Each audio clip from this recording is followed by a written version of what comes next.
Hi to everyone! Good morning! So, andito ang Tita Nora. So, merong nag-comment sa akin doon sa comment section na hindi daw niya maintindihan yung pagtuturo ko ng paggawa ng polo. So, itong aking ngayon, ito yung pinakamadali. Ito ay dress shirt ng lalaki. So, ito yung kung sa babae, black siya, black bodies ng babae. So, ito sa panlalaki ito. So, meron akong gagawing costume. So, syempre, gagawa ka muna ng dress shirt and then saka mo siya i-remodel or saka mo siya i-ano sa ibang design ng polo or dress shirt ng lalaki. So, pwede rin ito sa pambabae. Depende sa polo shirt ng babae. Pero ito, ang gagawin ko ay pan-lalaki. So, ayan, start na tayo. So, makinig yung nag-comment sa akin doon. So, ito, ayan. Gagamit na ako ng pentel pen. Ayan, para maging malinaw na yan. So, ayan. Gagawa muna kayo ng ang haba ay yung length ng inyong polo or shirt. Dress shirt ng lalaki. Ito namang lapad niya ay 1/2 ng chest niya plus 3 inches. No? So, ang lapad, 1/2 ng chest plus 3 inches na is niya. Yung alawas niya. Ito naman pababa. Ito yung haba ng gagawin natin. So, start muna tayo ito sa likod. So, ayan, dito tayo sa likod, no? Sa likod, para makuha natin yung neck opening niya, ay ito. Ang chest niya ay 39 divided by 12 equals 3.25. So, ibig sabihin yan, 3 1/4. So, yan yung neck opening niya. Yan. 3 1/4. Ayan. Akit kayo ng 1 1/4. Or ang itong 3 1/4, i-divide mo sa 3, yun yung iakat mo doon. So, ayan siya. And then, ikukurba mo na siya. So, after makarve mo yan, susukat mo yung balikat. So, ang balikat nito ay 17. So, 8.5 ang kalahati. So, ayan ang kalahati. And then, bababa ng 3/4. 3/4 an inch. Yan. And then, guhit. I-connect mo yan.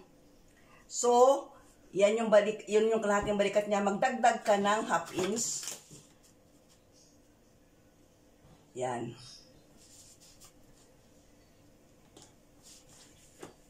So, ayan, may balikat na siya. So, paano mo makuha yung armhole niya? Yung armhole niya. Nalimutan ko. Bago tayo ng lieg, hatiin muna natin yan. Katapos saka tayo sa lieg, no? So, dito tayo sa lieg. So, yung lalim ng kanyang manggas ang ating susunod. So, ang lalim ng manggas ay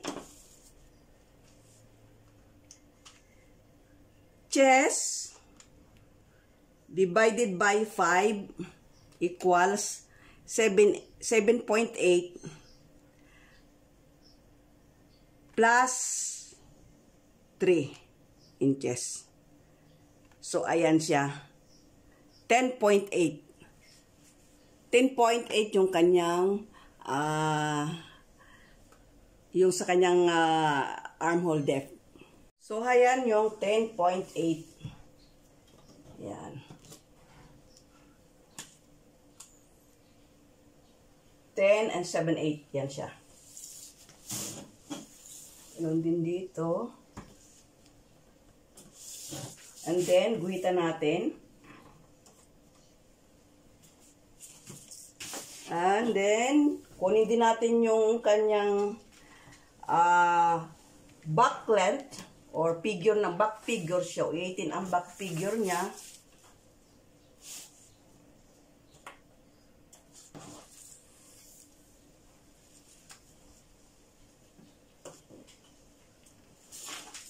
I-grab nyo na ito pagtuturo ko kasi pag maging ilalim na ang Tita Nora,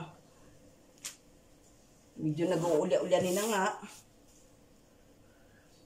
Yan siya, pero tatry akong magturo para meron kayong yan.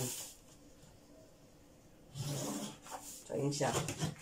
So, ito yung shoulder, ito yung chest, ito naman ang waist. So, yan siya. So, ayan. Next, susukatin natin ito. So, 8.5, 8.5. So, ayan siya. So, guhitan natin.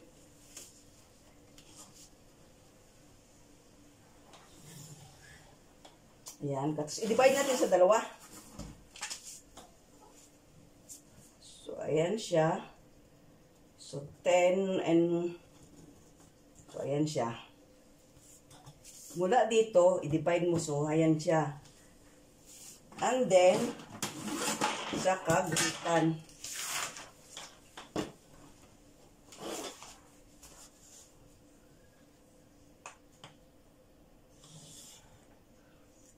And then, ayan siya.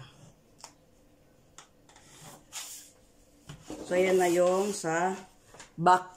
So, pagka-divide natin dito, ayan, hatiin mo yan mula dito, hanggang doon. Klate, kailangan mag-touch siya dyan.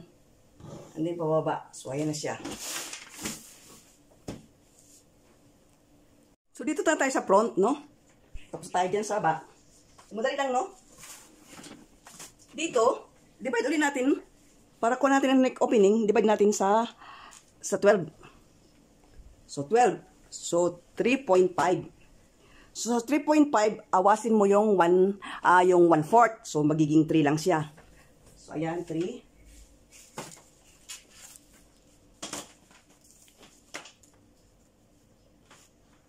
Ayan siya, 3. And 3 din dito, pababa. So, ayan siya. Hindi nating bibilogin ang korba. Ngayon, kunin natin yung kanyang shoulder. So, ang shoulder niya, 8.5. So, from that point, bababa ka ng 1.5 inches. So, tandaan nyo, 1.5 inches. Ang ating ibababa mula doon sa kalahati nung balikat. So, ayan.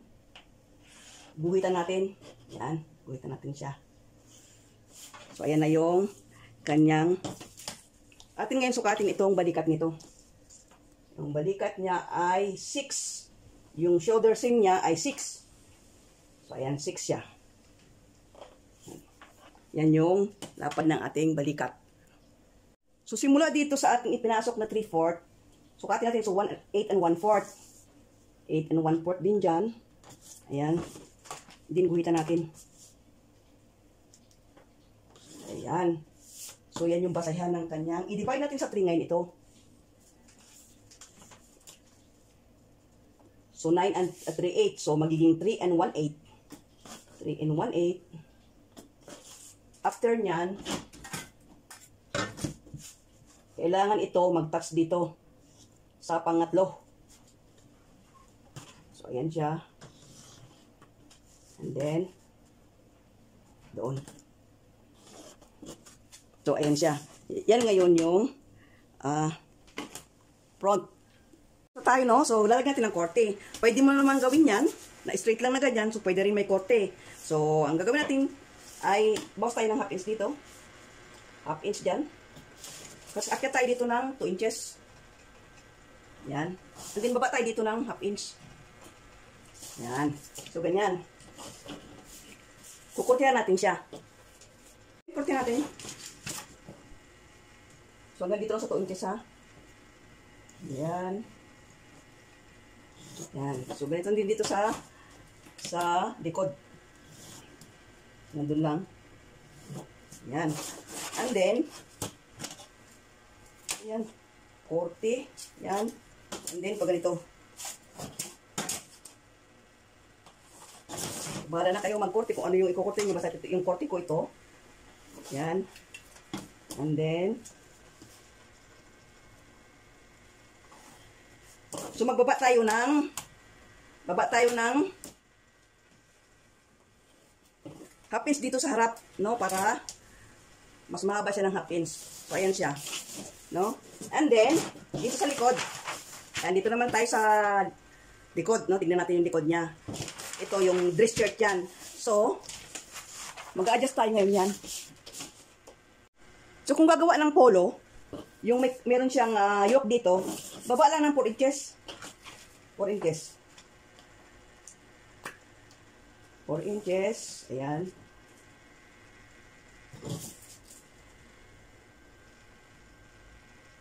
Ayan siya.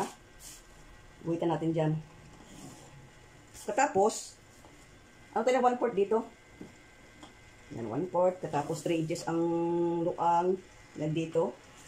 And then, baka natin siya lalagyan ng dart. So, yan yung dart niya. Yan. So, 1/4, 3 inches. Ngayon dito, mag-extend tayo ng 1 inch. No?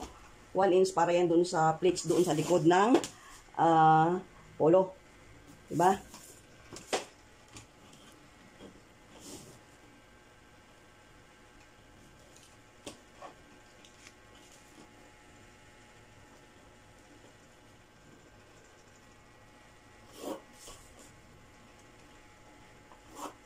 Hanggang doon sa baba.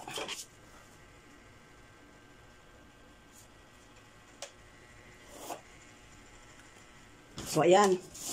And then, dito sa harap, so tapos na yoke tayo, no? Ayan yung yoke. So, dito naman sa harap, paglalagay ng, mag-extend tayo ng half inch. So, ayan, may-extend ng half inch. Yan yung sa button, sa butones. So, ang unang butones mo ay 2.5 inches mula dito sa, yan dito. 2.5 inches, yan.